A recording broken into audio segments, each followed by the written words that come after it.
This is the third year I went to Momocon in Atlanta, Georgia, and despite not being able to see everybody I was hoping to see, it might have been the best con I've attended thus far. Got to see a lot of friends I haven't seen since last year, and I even met a bunch of new people, like Mars Reviews, Zeepstirred, and even my thumbnail artist, Schoolyards. It was really great finally meeting them in person. They even drew me a Rogu. It's so cute, look at it. We also went to the World of Coke and totally took a picture with the world famous Coca-Cola polar bear. Yep, that's us, totally us right there, chilling with the Coca-Cola polar bear. He's super rad, we hang out all the time now. Last year, I gave a detailed look at my Momocon experience, but this year, I actually had the pleasure of hosting my own panel, all about cartoon houses, and how they're the worst things ever invented, because they make no sense. So enjoy this slightly edited down version of the panel while I go back to work on finishing the American Dad ranking video, which is definitely coming out this summer. Also, sorry for the audio quality. I had to use the audio directly from the camera footage, and also some of the text alignment is off in the presentation on video because I had to use a different program to record it. Okay, thanks. That's it. Bye. I love you. Enjoy. Testing. 1, 2, 3. All right, can everyone hear? Yeah! All right, how's everyone doing tonight? We good? It's a Friday night at 10 p.m. Rethink your choices. All right. Now, we all know why we're here. Yes. You saw the advertisement in this cool little booklet, or you saw my post, or you wandered in here because this is the incorrect room. I don't know. I'm not one to judge, but I hope to change your mind. Welcome to my panel. This is a panel all about how cartoon houses make no sense. And you could just go to that link, and that's me right there. What is the link, Don? That is a good question. I will get to that in 1 second. Hello. My name is Dan. Hello. Hi. Yes. Hello. My name is Dan. I run a YouTube channel called The Dan the Man Show.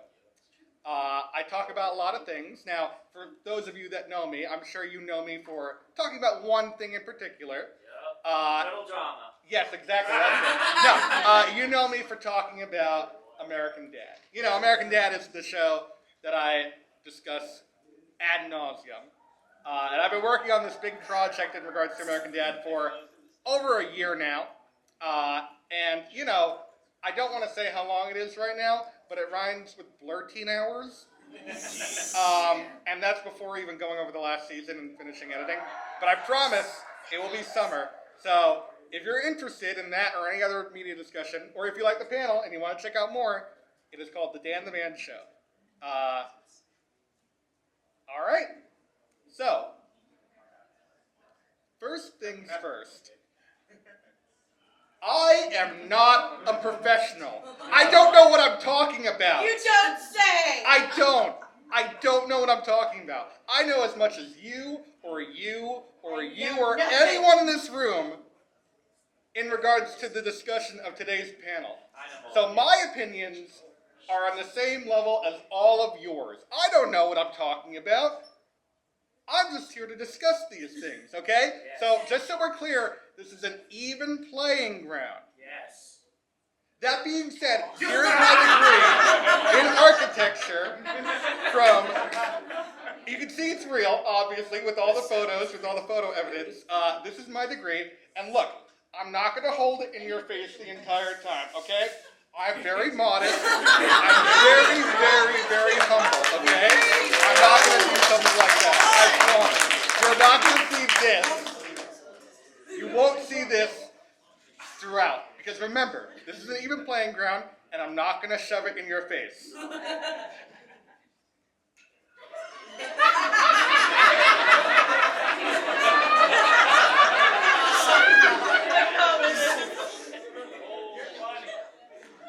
Thank you.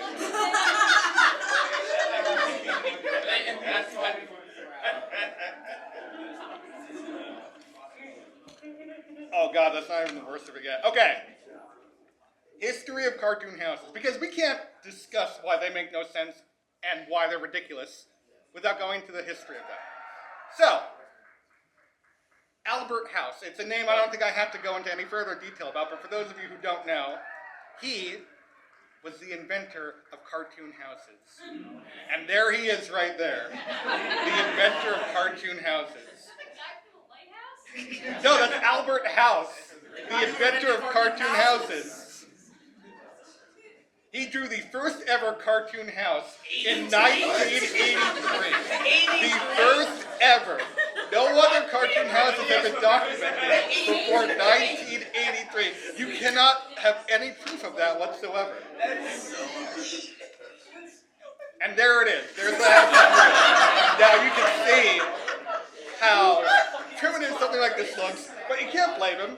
He was the first one. He was a pioneer. Now, he was also a visionary because he drew chimneys before they were created in 2006.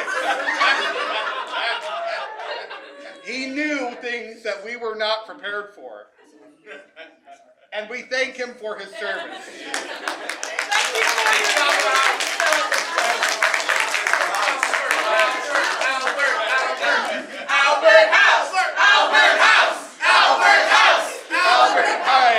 Okay, now, he is now wanted in several states for questioning. So, for those of you cheering, I hope you realize what you're doing. You're cheering for a criminal. Set us up. I see how you all are looking. I see what you're doing. Now, it should be noted that he did go on to later get his doctorate.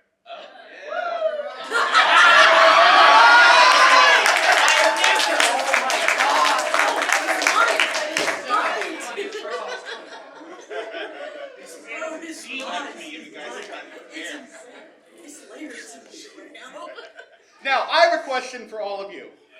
How many types of houses are there? At least 4. At least 4. Now, does anyone want to know the answer? Yes.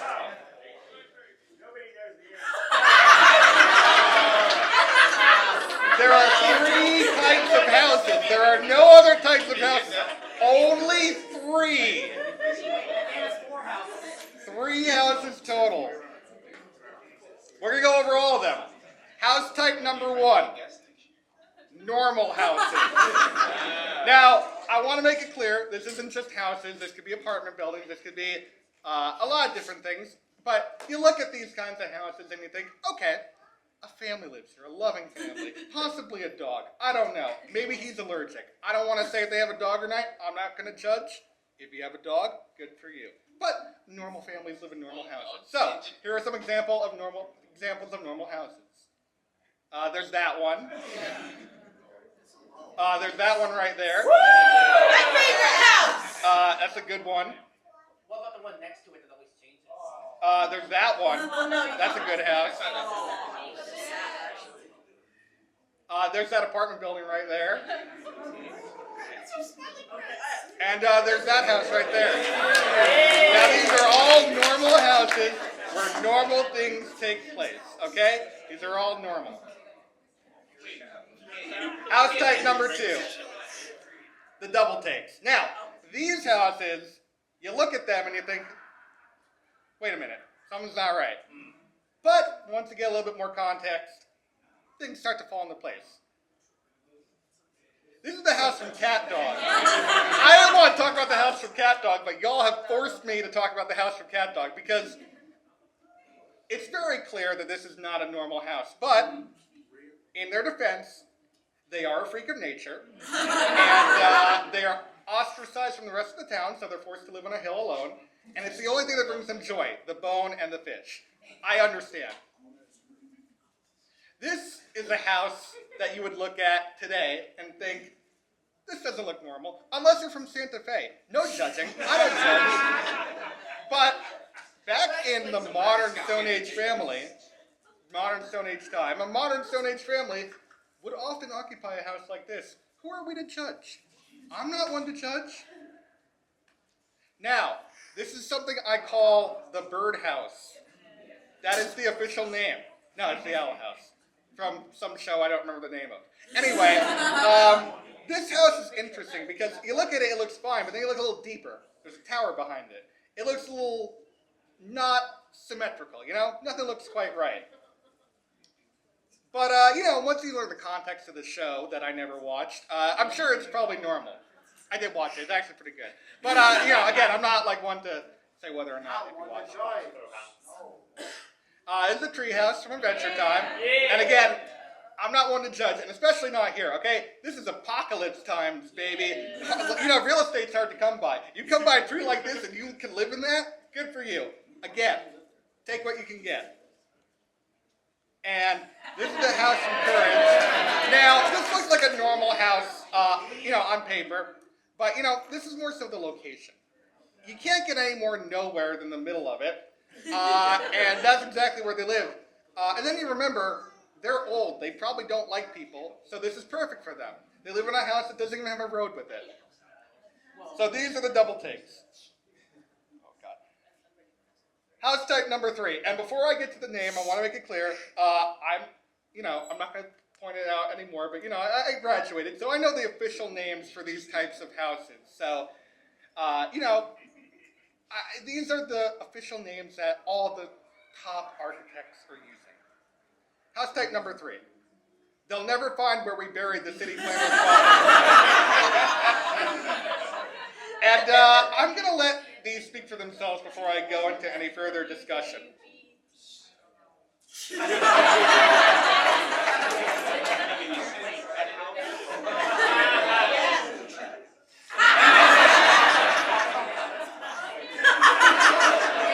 Now, look. I'm going hands with that one. I know people who have worked in local government before. I know that it is a mess.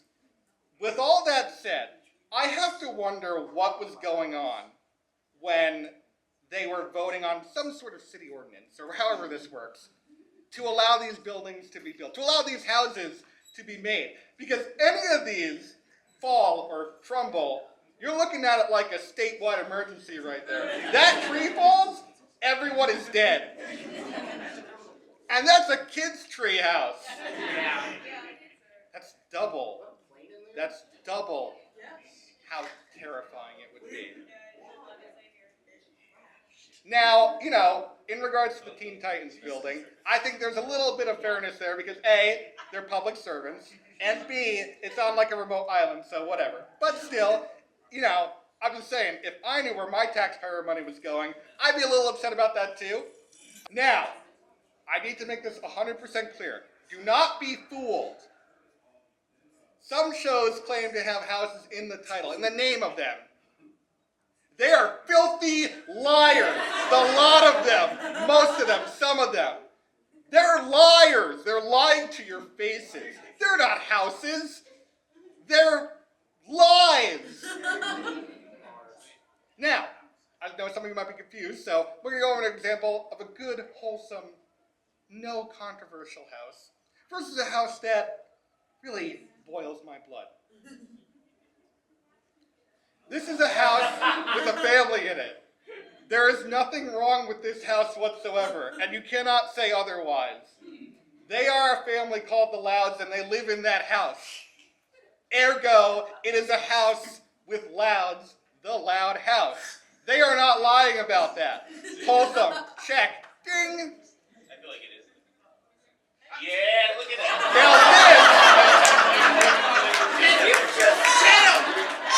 Now this is a lie, a blatant lie. No mice live in here, let alone anyone else. They have been lying to your faces for years, and you cheer them on, and you wish for them to be on your modern streaming services. Well, I tell you one thing, I say nay. I refuse to let these liars on my wholesome streaming services. Never. Never. Do not fall for their lies. This is a place of entertainment. It is a place of business. And if you or a loved one have been affected by this house of lies, well then I'm sorry. Now, don't be confused, again, because I went on a little bit of a tirade here. Places and businesses can be considered homes. There's actually 3 categories these fall into. It's pretty simple, but I'm going to go over them anyway. You got your hotels. You got your motels. And you got your Holiday Inn. Now, out of all these types of houses, normal houses seem to be the most wholesome. They seem to have the least secrets to lie, but I'm here to tell you that's not true. Normal house layouts tend to make next to no sense from one episode to another. And I think there's no better example to go over this than furniture or something else being moved around randomly. Things appearing where they shouldn't. And, I think there's no better example to go over this than with the Family Guy. Now, as you can see in this picture of the Family Guy's living room, pretty simple layout. You got the couch, the carpet, the TV, really awesome sound system. How come we never point that out? Good for them. You got your little door to the hallway dining room, and then next to that, the closed door is the kitchen. Staircase right there, too. Now, can someone tell me where that door came from? Because I'm looking at the first image, and I'm looking at the second image, and I'm seeing that, where did that come from? Where did that closet door come from? And, it's not just that. Sometimes there's a chair there. And, look, you know what? Fair is fair. It's not normal to move furniture around. I live in a family where we like to move the furniture around a lot. Don't ask why, we're weird. But, that's just the kind of thing we do. But, the normal placement of this chair bothers me. Because you look at this, and the chair is faced away from the TV. It is faced towards the family. And we all know there's no books in this house. Brian's books maybe, but no one's reading that. So, is this supposed to be like the chair for discussion with the family members? I like to think of this as the shame chair. You are not allowed to leave the shame chair until you finish your broccoli, young man. Now, okay, look, I'm overthinking things a little bit, okay? Because, let's be honest, I don't really have a point to make in regards to moving a chair, There's nothing I can really say about that. Everyone moves a chair from time to time. Now, can someone explain to me how, on any plane of existence, it makes sense that they not only remove the TV and the TV stand, they put in a fireplace, a big one, mind you, right next to the Christmas tree. That's already a fire hazard, ladies and gentlemen. Do not put a fireplace with a tree right next to it. It's big. It's massive. It's in the wall. What are they doing this? What is the point of this? Why are they doing this? It's for aesthetic. It looks fantastic. But how are we going to watch Rudolph now? Where's the Frosty? Where's Kiss Saves Christmas? I want Kiss Saves Christmas. And I can't do that now because we got fireplace. Well, guess what? It's for Save Santa. You're right. You're right. And you know what? While we're on the subject of these ridiculous furniture moves, why do they drag the piano into the living room every time for the intro? I want you to take a look at that piano. Look at that piano. There are no wheels on that piano. There is nothing underneath that piano. And every single day, they drag it out onto the really nice yellow, brown, blue carpet, and they play a song. But why? Why do they do this? What drives them to do this? And, I couldn't talk about this kind of stuff if, I'd be remiss to not mention the many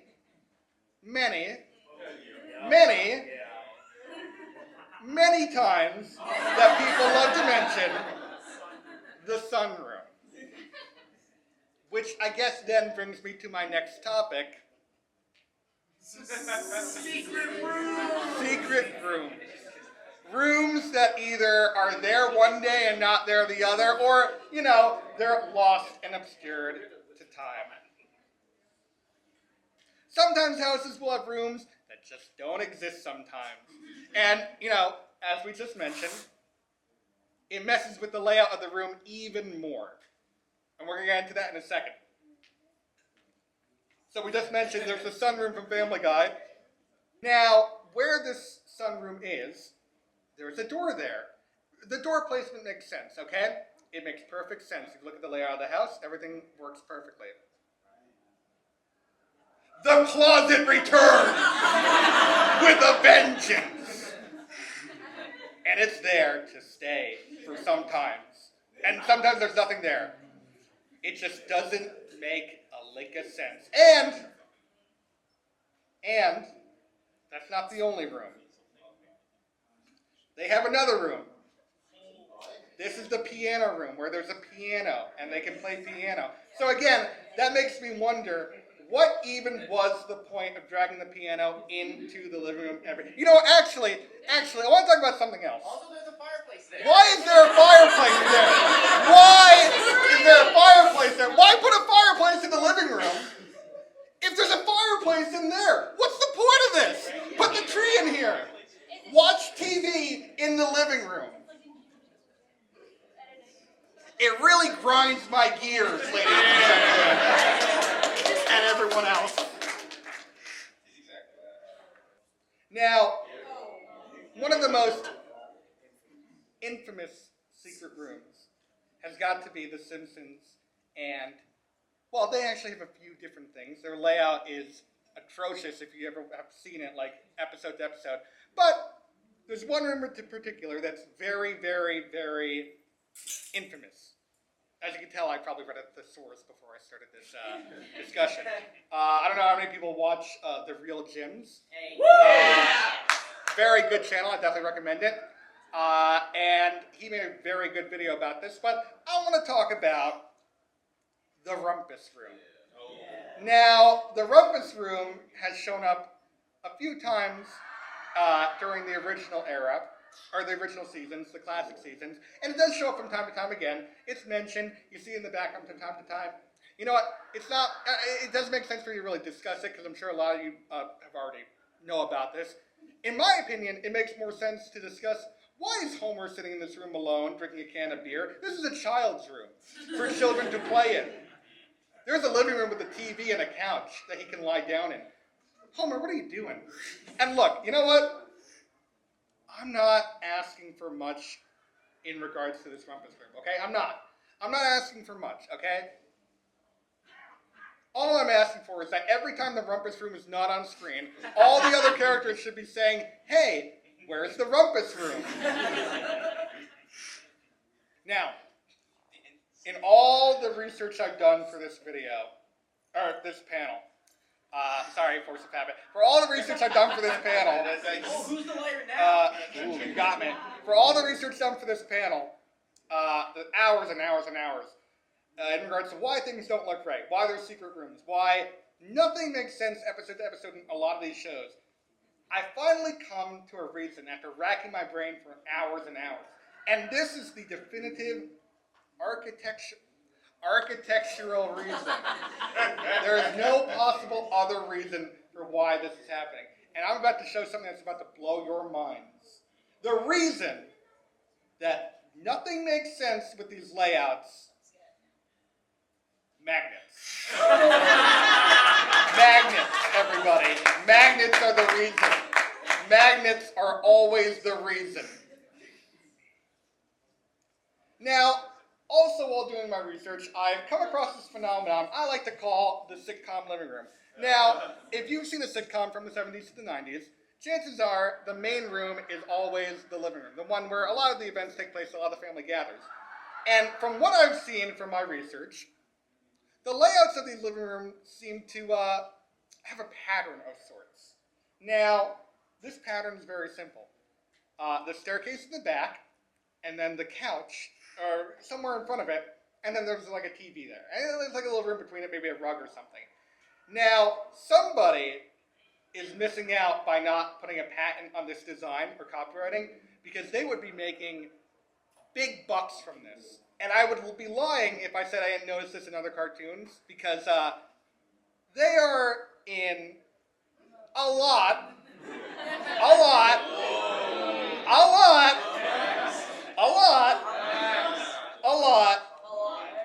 of other cartoons. And, you know, I'm just thinking, did this one guy design all of these? And is he really rich right now? Well, I did a little research, ladies and gentlemen, and I found out something very, very, very interesting. The designer for these and every single sitcom house ever, Albert House Jr.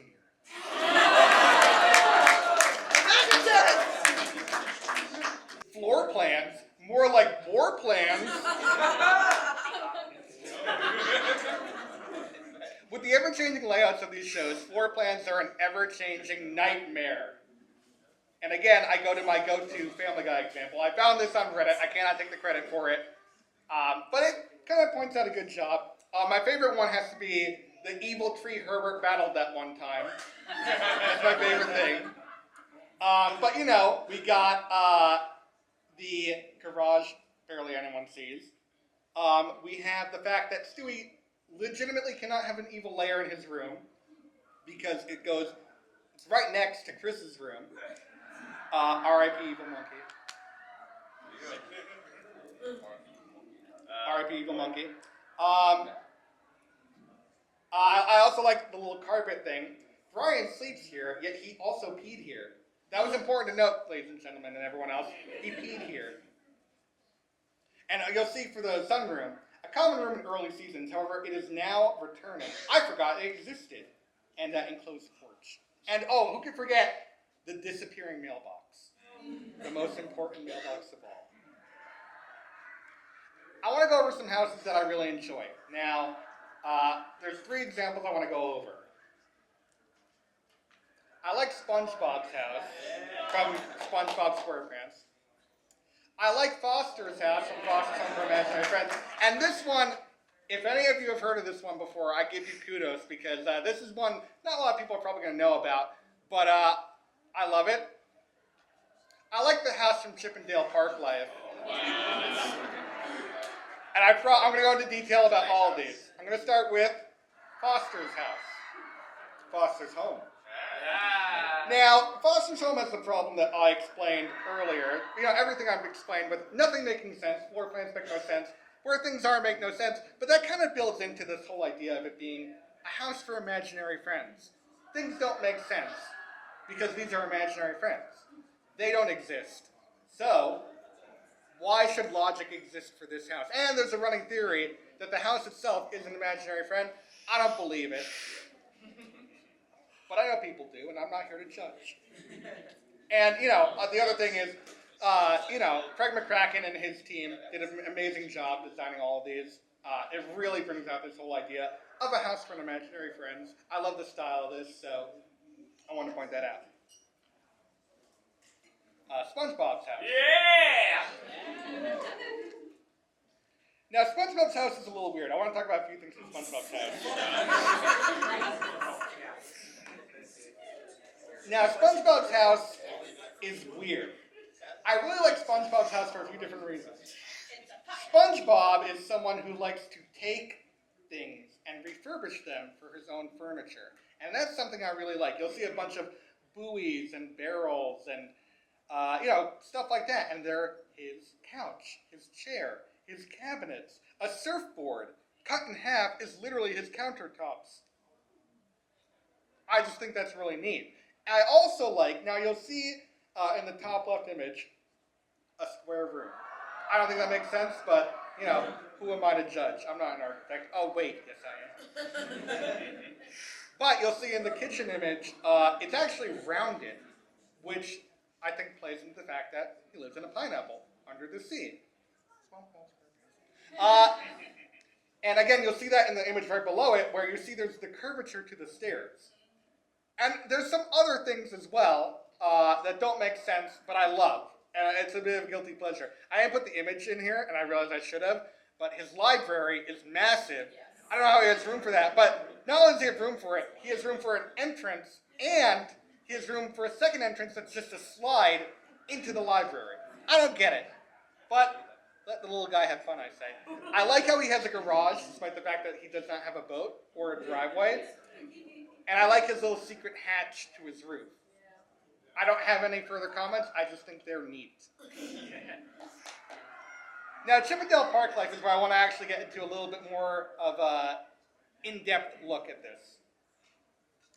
Because in Chip and Dale Park Life, they utilize the fact that their chipmunks and make the house based around that. They take their size and their stature and, the fact that they are chipmunks, and they base it around that. Their couch is a rock with moss and leaves as the cushion. Their table is mushroom tops, and they drink and eat out of acorn bowls and plates. That is commitment to the bit, and I love that. You'll see there's a little table made of little tiny springs and a piece of wood. And my favorite little thing, they watch TV on an iPhone. That is their television. That is genius. They live in an oak tree and they watch television on an iPhone? Yes. If there's one thing to take away from any of this, watch Chippendale Park Life. That's the whole point of this whole thing. And a bit of a side tangent, actually. While I was researching this, I came across a channel. The channel is called Goblin Girl Studio. I don't know if anyone's heard of this before. But Goblin Girl Studio is an animator. She's animated on South Park. She's animated on a few Disney movies. I think she animated on Ratatouille. But on her channel, she likes to make houses or little tiny replicas of these places for her characters to live in, including a mole detective. So she'll actually storyboard them out and then create them by hand. So this is all created by hand. Every single thing in there is created by hand. Nothing is drawn or anything. She drew a storyboard and then she made it by hand, piece by piece. And I just think that's really neat. And that's the other takeaway is look at Goblin Girl Studio. Here's a house that I hate.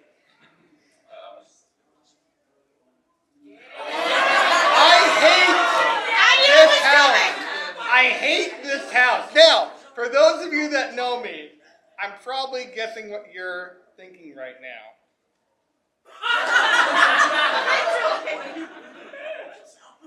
You're all shooketh, and I can't say I blame you. I am very shooketh. All of you are shooketh. Even the ones that aren't shooketh, you're shooketh. I see it in your eyes. But I have a reason. I can forgive the fact that they have the sitcom living room. I can forgive the fact that the layout makes no sense. I can even forgive the fact that they have, in their relatively decent sized house, they have a living room, a kitchen, a dining room, an alcove, a bathroom, a bathroom, a bathroom, a bathroom. My point is that there's a lot of bathrooms, and I'm sure there's even more. The master bedroom, Steve's bedroom, Haley's bedroom, Haley and Jeff, that's true. The attic, aka Roger's room, the study, the playroom, the basement, the room that only exists when they want to listen to music sometimes and then never exists again. Don't think about it. The milking room. Don't ask about that. The secret underground tunnel where Stan goes to hide his winter secret. Don't ask about that. The fully functional museum in their house for Stan's wrestling history. Don't ask about that. And possibly the most controversial, explicit, and risque room of them all, which you can now see on my Patreon. Go ahead and check out my Patreon right now. You can see that room for yourself.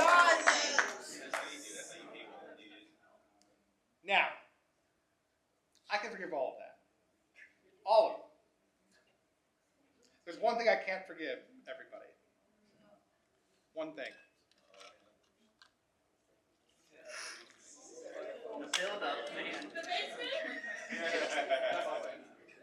The bane of my existence.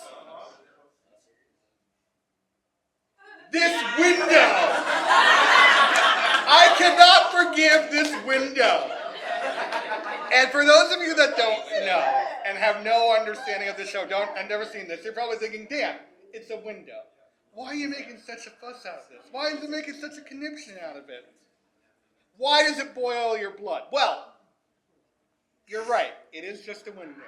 And, based on the fact that it's a window and where it is in the house, it makes sense. It's on the right side of the house right when you walk in the entrance.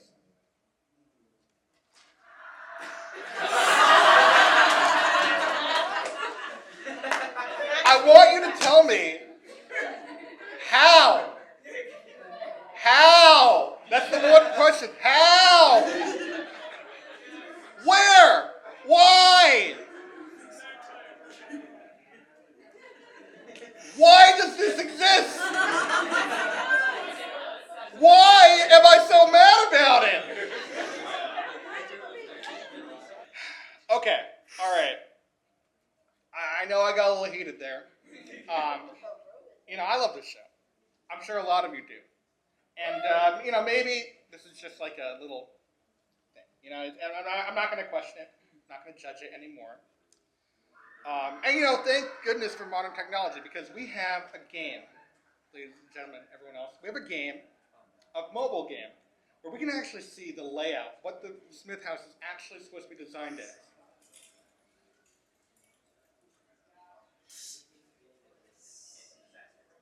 So as you can see, the attic bar is in the basement, and the kitchen is in the sub basement, and that little ship is there. You can see right next to a secret lab, another secret lab, a cloning machine, a secret underground layer, and in the middle of all that, whatever's going on in all of this. But hey, they remembered Haley's room. Look at Stan hanging out in there. He's having a grand old time. That's a good question. Where is the master bedroom? Nothing makes sense.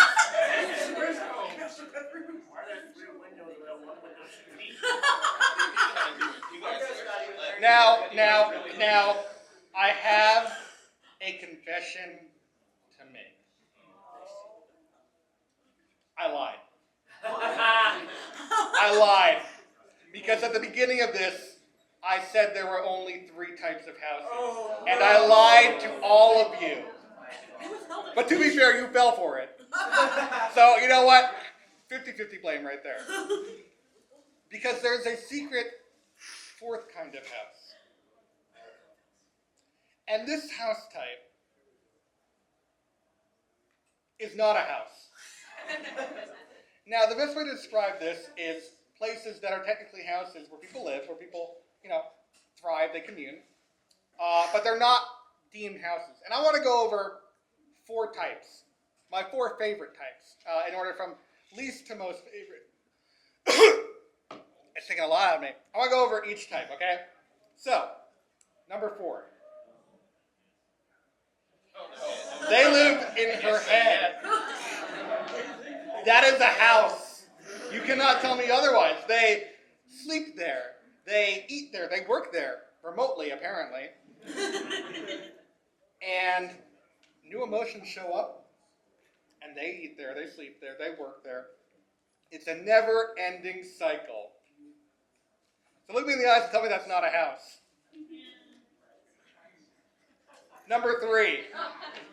That dumpster right there. And I'm not talking about Zoidberg. Now, this could be a little more forgivable. You could say it could be an abode, but technically speaking, he can't own this. This belongs to the city. It's a dumpster. It's a piece of public property. He can't live in there. Can't live in there.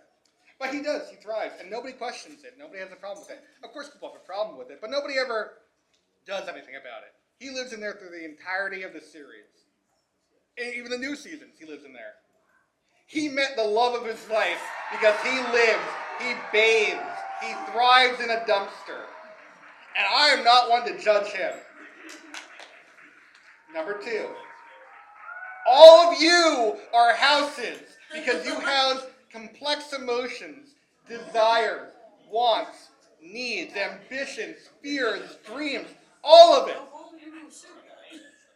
And also because I forgot what number 2 was really going to be, so I kind of chickened out. And I couldn't get another image. And number 1, the whale from Flapjack. Anyway, that's it. Thank you.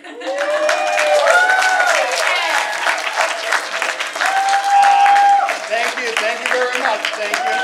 So before we begin, I do want to say thank you very much for coming. This is my first ever panel at Momocon. Ever.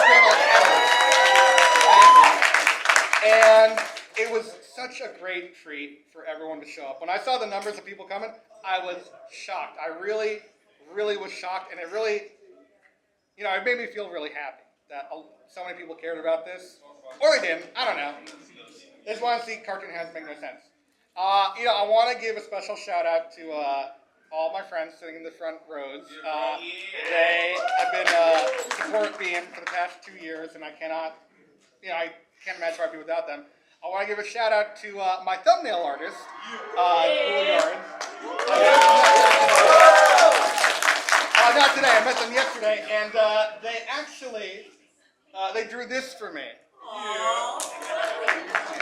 And again, if I hadn't started with them a few years ago, I don't know where I would be right now. They are literally an amazing support, and I cannot stress that enough. Anyway, enough of the mushy stuff. We have a mic right here for anyone who has any questions or answers or any comments or anything. So if you want to line up right here, we can go over any questions or anything you want to talk about.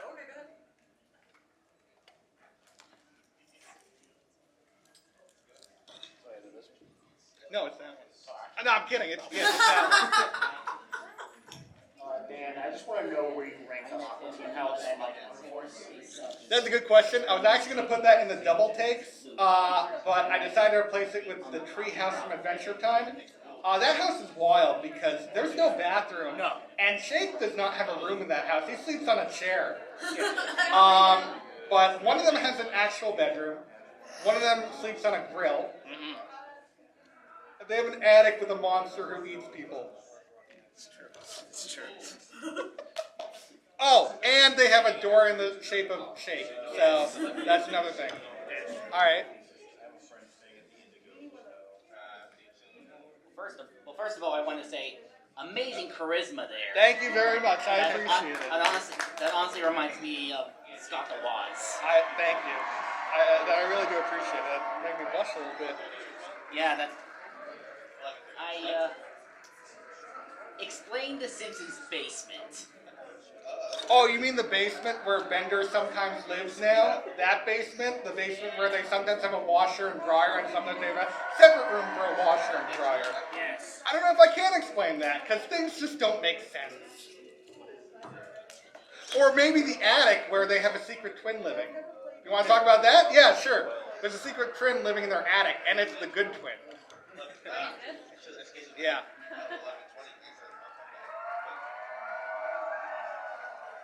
For how little we see of Chris McLean's house, where would you rank Chris McLean's house or the mansion? Before Duncan blew it up. I think you mean the cottage? Oh yes, the cottage. The cottage. I would rank that an 11 out of 10. Very humble. Clearly all the rooms. Forget the fact that it's just Playa del Losers. It's beautiful. There's no other word to describe it. And Duncan is still rotting in jail to this day. I don't know why I keep putting this back. Hello, Dr. Manhattan. Hello. You forgot one important thing of the candy treehouse. What? Are you able to go? Yes, I can. Yeah, it's not about like to figure out. This might take a minute. Hold on. There's build-up. Okay.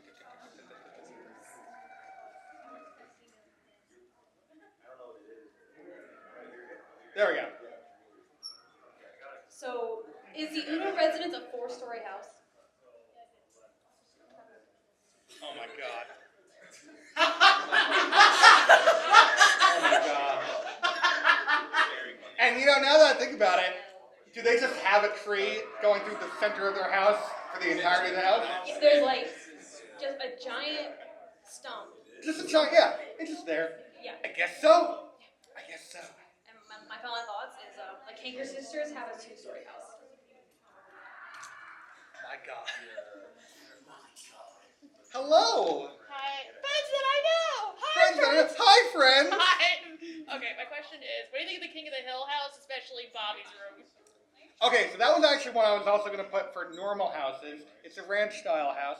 It actually, they did a very good job making sure that everything, the layout makes sense. Bobby's room is a little weird, I will say that. But, they really honed into the fact that, Hank loves to work with his hands. He loves to, build. He loves to do that kind of thing. So, of course, his house has one of the most clear structures out of all the houses. Alright, that course, I'll accept the answer. Thank you. You're very welcome. Okay.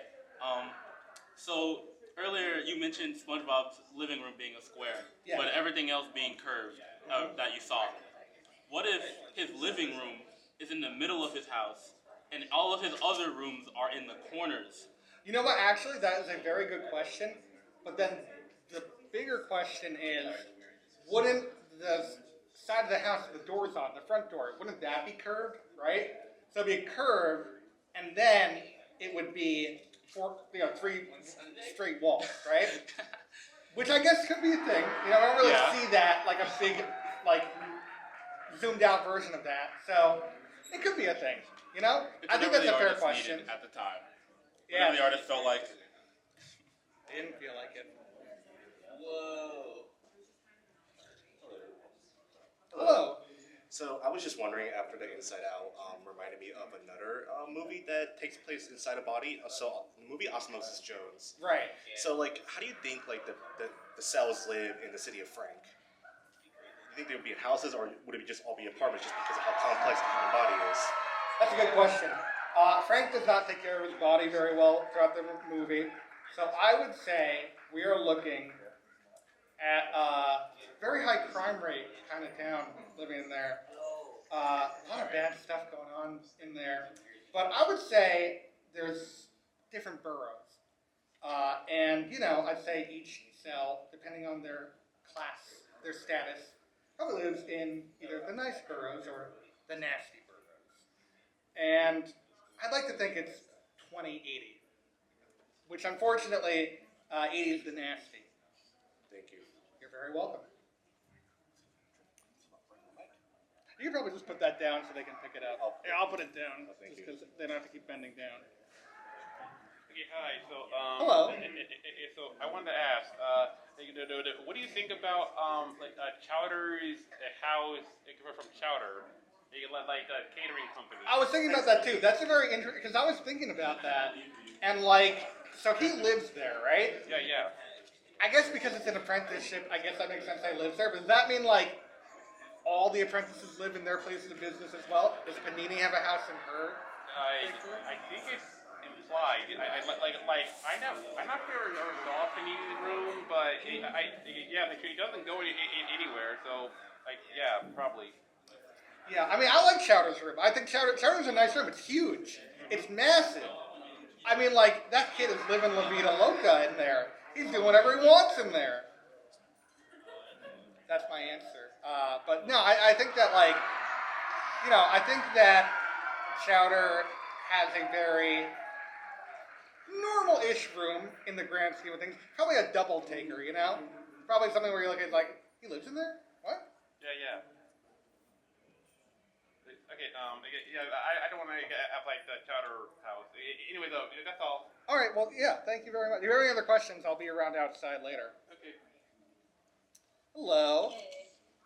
So if you couldn't guess by my costume, I'm gonna ask about the Mystery Shack because I've been, I'm doing a little writing. I'm like, okay, I should figure out the layout of this house. Oh my God, the basement.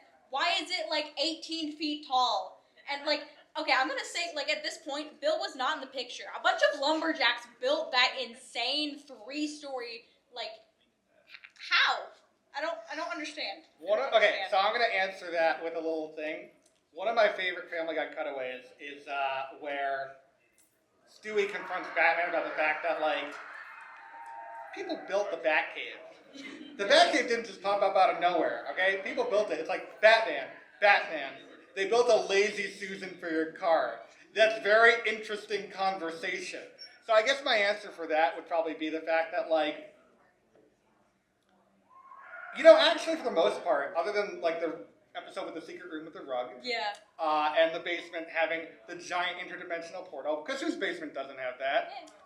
Yeah. It's not super mysterious, actually. It's a little corny, but I think that really encapsulates the Mystery Shack as a whole. Truly. But with something darker and deeper lying beneath the surface, Yes. which again encapsulates the whole show. Exactly. Yes. I love your cosplay. Thanks. Oh man. as the resident American Dad expert, if the Smiths decided to sell their house, how would they go about being able to, here's everything in the house? How do they make it known to whoever's potentially interested in it, like walk through the house? That is a good question. My guess, they'd probably leave out like half the stuff. I would not go near a house with a dedicated milking room personally. Don't kink shame. I'm not shaming. I'm just saying, me personally, if you like that, if anyone likes that stuff, by all means, buy the house, people. We're in an economy where you gotta buy, okay? But I think they leave out a lot of that kind of stuff. I think they do an Encanto type situation, which they've done before, where they're constantly moving things around. They're doing a little scamming. They're scamming people and thinking the house is more normal than it is.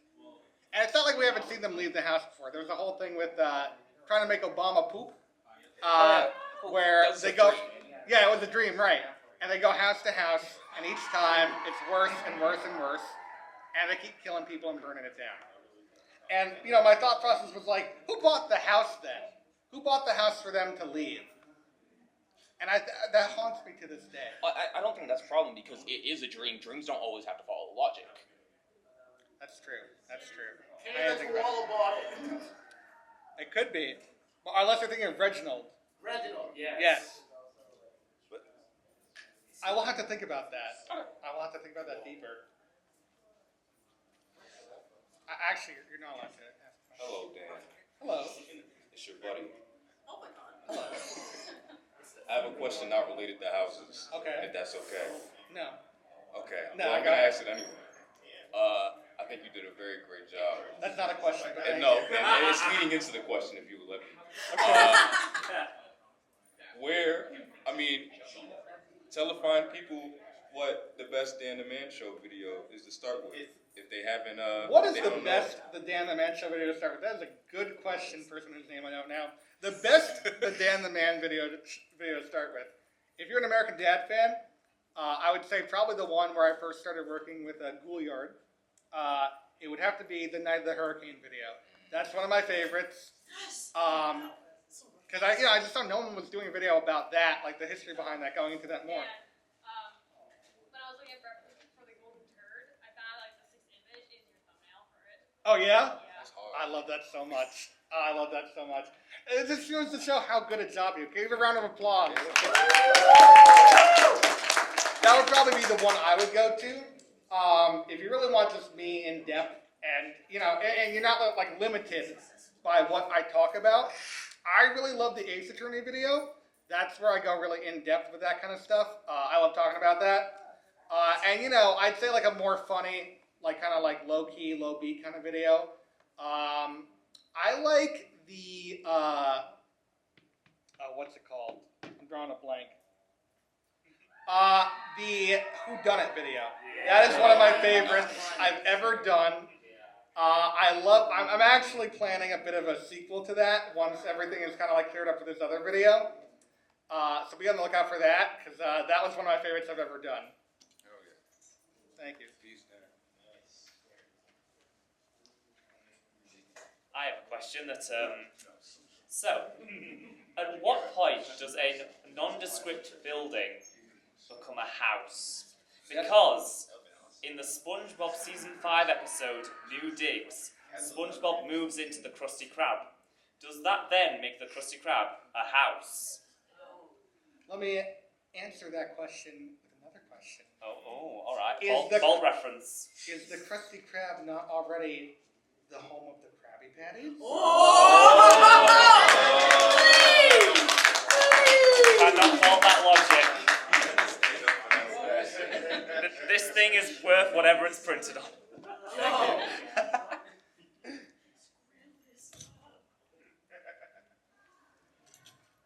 Hi.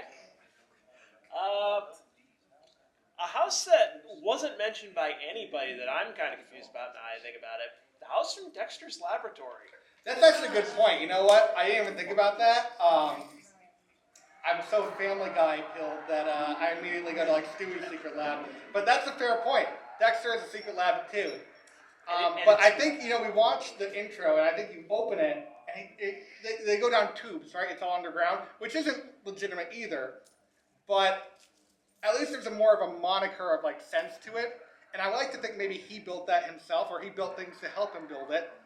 But it doesn't make sense. And you know what else doesn't make sense now I think about it? I even think about this. Who's paying for the electricity? Yes. Where's all that money coming from? Yes. Here's Should a be villain episode.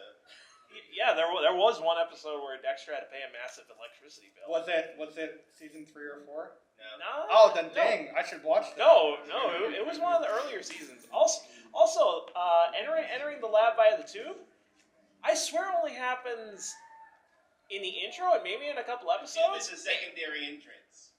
Oh, it is? Okay, well, I'm not into Dexter's Lab as much as other people are, so that's something I have to research a little bit more going forward. The usual entrance into Dexter's laboratory is behind the bookcase. That's true. That is true. But I thought there was a tube behind the bookcase as well. No, the tube's under the rug. Oh, it's under the rug. Oh, you're right. It is under the rug. In the intro, I've been bested. Got him. Yeah, but like I said, the house looks completely normal on the outside. How in the world is that lab so concealed? Is it a pocket dimension or something? How is it every time the roof opens and a rocket flies out and nobody notices anything? You know, there's a bunch of questions. Come back next year for my sequel panel. Cartoon injuries make no sense. All right, well, thank you very much. And I guess that wraps it up. Hope you all have a great night. Have a safe drive home. And remember, if you or a loved one have been affected by the House of Lies,